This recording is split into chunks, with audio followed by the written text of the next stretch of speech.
Hey friends, it's Jimmy with my quick usual reminder to hit the like and subscribe buttons and the notification bell and turn on all notifications. Also, if you're feeling really helpful, leave a quick comment saying where you're listening from, or just drop a quick, "I'm doing my part." Close your eyes and picture walking up to a machine, sliding in a coin, and receiving a product. It's the most mundane of modern transactions. We do it for snacks, for sodas, for lottery tickets, and in some airports, we even do it for iPads. It's a symbol of our automated, convenience driven world. Now hold that thought and travel back in time.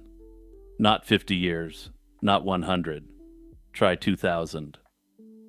You're in a temple in the city of Alexandria, the intellectual capital of the ancient Greco-Roman world.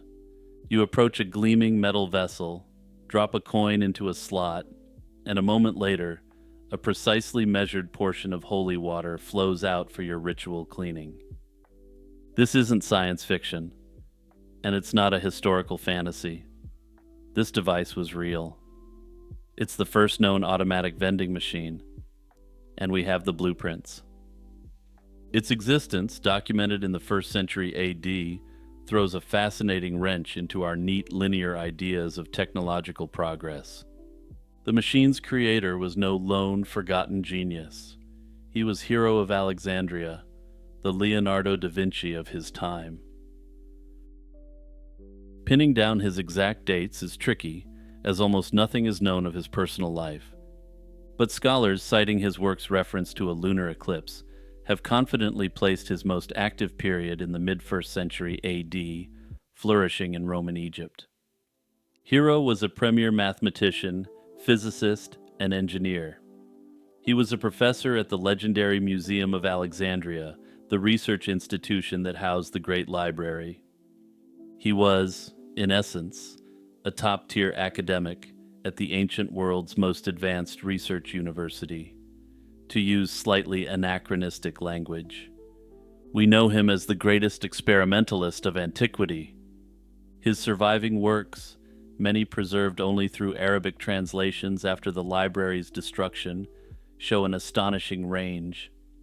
His Metrica was a vital compendium of geometric formulas for calculating areas and volumes, including the formula for a triangle that now bears his name. His Dioptra was a treatise on land surveying that described a sophisticated tool for the task and used to bolster governmental efficiency. But his most famous works, Pneumatica and Automata, were catalogs of wonder devices. They were instruction manuals for building devices powered by steam, air, and water pressure. In these pages, alongside the first steam engine, we find the humble holy water dispenser. We know precisely how the vending machine functioned because Hero himself wrote the manual. The design, described in Pneumatica, is a masterpiece of simple, effective mechanics.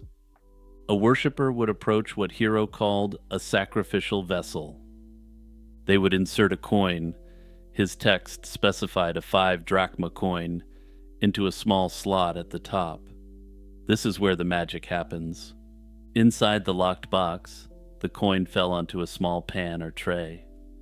This pan was attached to one end of a balanced lever, like a tiny, perfectly weighted seesaw.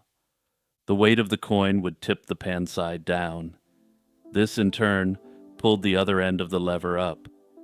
This end was attached by a string or rod to a small, cone-shaped plug. This plug sat snugly in a pipe, sealing a large reservoir of holy water above it. When the coin tipped the lever, the plug was lifted, opening the valve. A stream of holy water flowed out for the worshipper.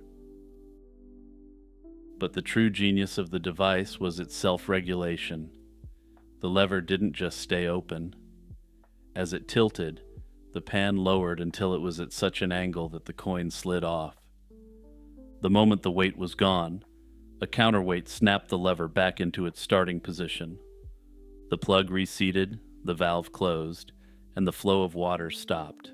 The machine was instantly reset, ready for the next coin. This brings us to the why. Scholars have two main theories, and the truth likely lies in a brilliant synthesis of both, The first theory is purely practical. It was a problem-solving device. The temple priests had a cash control problem. Worshippers were either taking too much from the open basins or simply not paying at all. Hero's invention solved this beautifully. It automated the role of a priest, ensuring that every single worshipper received their equal portion. More importantly for those funding the endeavor, the temple got its 5 drachmas for every portion dispensed. It was a loss prevention and portion control tool. This practical theory gets much more interesting when we look at Hero's other known inventions, because they were all similarly completely out of time and place. The other theory is that it was designed to instill religious fervor in people who witnessed it. This was a man who designed automatic temple doors that magically opened when a priest lit a fire on the altar. He designed statues that would quote-unquote miraculously pour wine and milk on command. He even designed a fully programmable 10-minute-long mechanical puppet play. But perhaps most shockingly of all, he designed a functional steam engine called the Aeolipoli, a device that was named after a Greco-Roman god of air. His own writings openly admit that these devices were used in temples and were to instill faith in the gods through supposedly magical means. This was a culture obsessed with objects of awe and wonder. In this context, the vending machine was a small personal miracle. For the average worshiper, putting a coin in a box and watching a divine liquid pour out, commanded by their offering, would be a powerful testament to the temple's gods. Here, the two theories merge. The machine was the perfect tool of social and religious control. It solved the priests' practical economic problem while simultaneously reinforcing their ideological power by creating an awe-inspiring miracle for worshippers. This in turn brought more people in because their faith had been bolstered by the apparently miraculous dispensing of the water. With that, though, we come to the biggest question. If Hero's first-century world had a coin-operated vending machine and a working steam engine and other wonders, why did the Industrial Revolution wait another 1,700 years? Why wasn't the Roman Empire full of snack machines and steam-powered factories? For decades, the dominant theory, most famously argued by historian Moses Finley, was slavery. Finley's thesis was that the Roman Empire was a slave society, where cheap, ubiquitous human labor was so fundamental to all economically productive processes. It created no economic incentive to invest in labor-saving technology, since the expanding empire was constantly funneling slaves into every major population center. In essence, it made more economic sense for a Roman citizen to buy a human being than it did to build a machine. This, Finley argued, created the conditions for technological stagnation that wouldn't be broken by such a society. While this theory is powerful, modern scholars have largely proven it's too simple, or perhaps more accurately, too broad. In recent decades, Finley's thesis has been shown to be somewhat incorrect in a number of ways, and I'll get to that in a moment. We now recognize that Rome was, in fact, a much more technologically interested society than previously acknowledged. A second, more compelling theory is one of cultural mindset. Hero's inventions, including the steam engine, weren't seen as tools for production. They were toys for entertainment. They were wonders to enthrall the masses. The steam engine was regarded almost as a mystical device and wasn't used to perform any practical purpose. Hero's automatic theater was just that, a theater for puppets. The entire goal of this class of technology was for entertainment or religious purposes. It was intended to put on a good show and maybe teach a lesson, not to increase productivity. The engineering elite was focused on building experiences for the wealthy, not on automating labor for them. This brings me back to the previous point. The Romans did care about all sorts of technology. However, their technological fascination generally didn't overlap with areas slave labor could cover. The third theory, that they simply couldn't build these machines at scale, is the weakest. Some argue the devices were too complex and expensive, and that the steam engine, for instance, was just a novelty that couldn't actually do any useful work. But this argument crumbles against the facts. The Roman Empire was a master of mass production.